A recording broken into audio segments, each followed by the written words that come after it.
Hello Scene Peepers. Welcome back to our channel. Today I would like to explain another Korean movie named For the Emperor. The movie plot focuses on the life of Lee-Hwan, a professional baseball player who joins a loan shark mob organization in Korea. Spoilers ahead. Take care and enjoy. Lee-Hwan is a promising pitcher who plays in a reputable baseball league in Korea. However, after his shoulder injury, he was involved in some match fixing to gain more money. Lee-Hwan occasionally goes to an illegal gambling place to get his money. One day, when he is about to leave the place after collecting his money, the police arrive and arrest everyone who is possibly involved in that illegal gambling activity.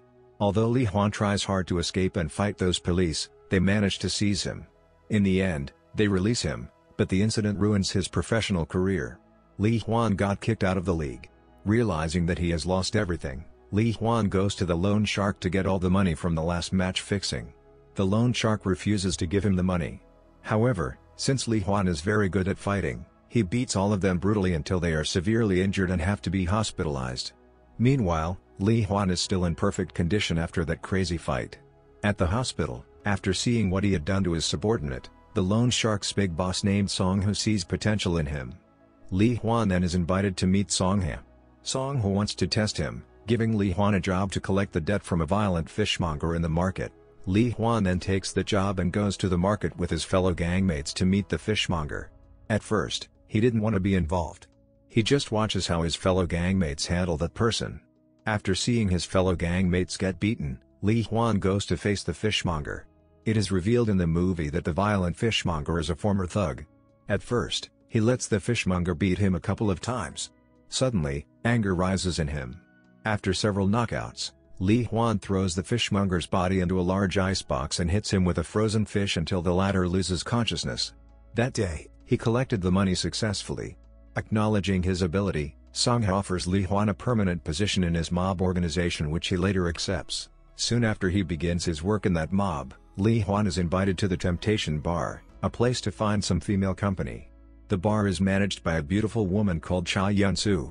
During their first meeting, it's obvious that both Lee-Hwan and Cha are drawn to each other. Due to his hard work and efficiency, Lee-Hwan gets a promotion in the gang faster than others. He rises in rank from a low debt collector to someone who is trusted enough to manage the organization's online gambling website. He still visits the bar occasionally for some female companions. One day, as an appreciation for his hard work and promotion, Song-ho gives Lee-Hwan an old Benz car.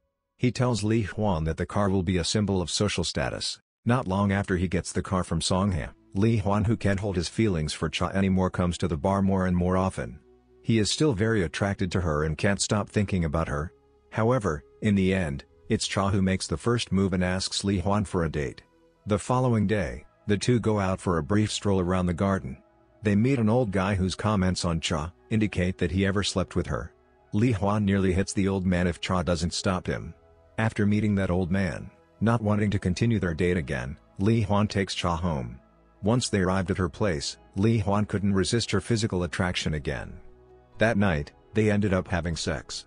It's later revealed that the old man that Lee-Hwan met in the park is the brain of their organization. Song-ho then introduces the old man to Lee-Hwan. His name is Han-duk. They have a bigger goal to build a legal biggest shipping company in Korea. On the other hand, even after all his hard work and promotion, Lee-Hwan keeps doing dirty jobs for the organization, while Song-ho and Han-duk build their legal business empire. 3 years later, their work pays off. They successfully become a legal company, but when Lee-Hwan asks Song-ho for a more respectable position in the company, Song-ho rejects him. Song-ho reminds him about his match-fixing scandal, saying it will harm the company.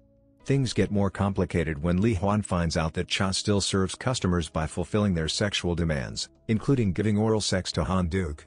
It somehow causes more rift in Song-ho and Lee-Hwan's relationship after the latter knows that Cha works in the bar simply because she can't pay the debt to Song-ho. Meanwhile, the organization seems to intend to do something to get rid of Lee-Hwan, including transferring his area to other people. His frustration and anger make him turn to Cha for afternoon angry sex. It is later revealed that Cutter, one of Song-ho's toughest enemies, has been released recently from jail. As soon as he gets out of the jail, Cutter attacks Song-ho and Han-duk's car and immediately looks for a way to get revenge.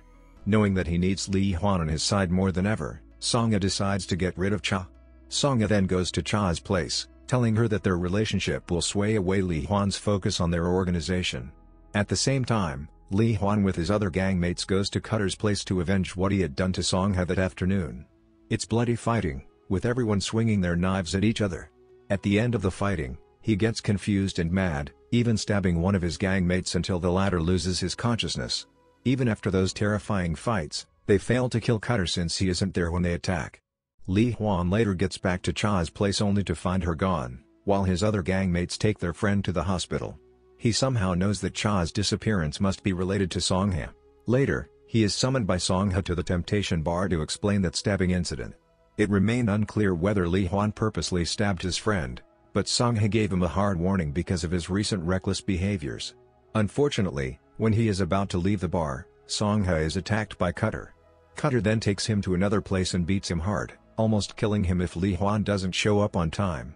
During his fight with Cutter, Lee-Hwan almost lost. Cutter is surprisingly strong enough to beat Lee-Hwan, causing some serious wounds.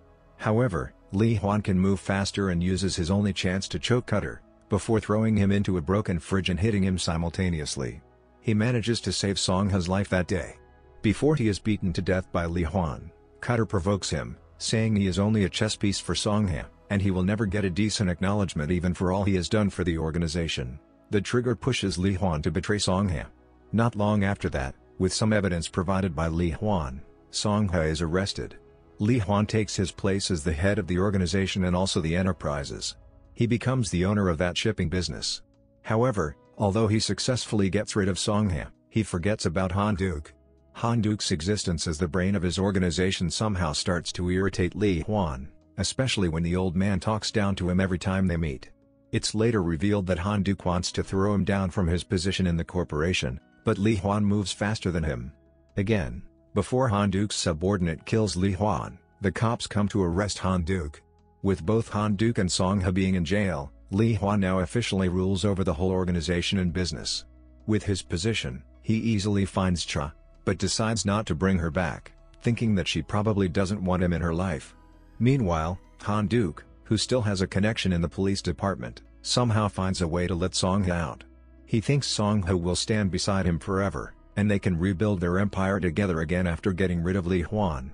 One day, when Lee-Hwan finishes his negotiation with some investors at the port near his shipping company, he is attacked by Han-duk's subordinate. Even though Lee-Hwan is good at fighting, he can't win against those people. They outnumbered him and they were equipped with weapons. In the middle of the fight, Song-ha comes to help Lee-Hwan. They fight those people together and both are severely injured.